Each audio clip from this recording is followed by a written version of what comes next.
Beneath the list of candidates running for office, Haslett voters will see two proposals for the schools on the upcoming ballot. One is a sinking fund renewal, and the other is a bond proposal. Haslett Superintendent Steve Cook explains exactly what a bond proposal is. Giving the ability for the district to go out and issue bonds in the amount of roughly $33 million.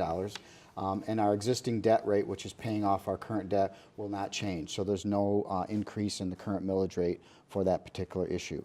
Bonds are a form of debt, usually paid off within a given time frame. The bond proposal on Haslett's August 7th ballot will not change the debt rate, nor will it place additional taxes on Haslett residents, but it will give the district permission to borrow another $32,700,000 from the State School Bond Qualification and Loan Program, as well as extending the time it takes to pay off existing debt. Cook plans to use this money to bring Haslett Public Schools into the modern era. So we have three areas of focus. One is to increase safety and security in the buildings. The second is to update our classrooms to the 21st century. And the third piece is to update our extracurricular athletic facilities in our district. So those are really the three main areas of focus. Most of the money will be giving a facelift to all of our buildings. It's been almost 20 years since we've had any major improvements done in our district, so the bond really gives us the ability to do those upgrades that have been needed for many years.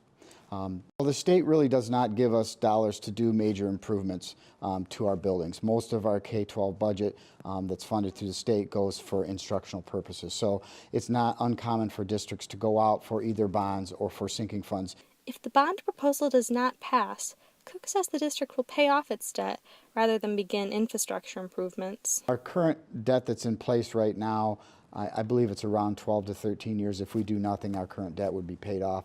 By adding on the additional bond, the $33 million, it adds additional time onto our debt. Haslett Public Schools has not had much luck with bond proposals in the past. Historically, all of our bond issues other than one have not passed. But Cook thinks 2018 will be different.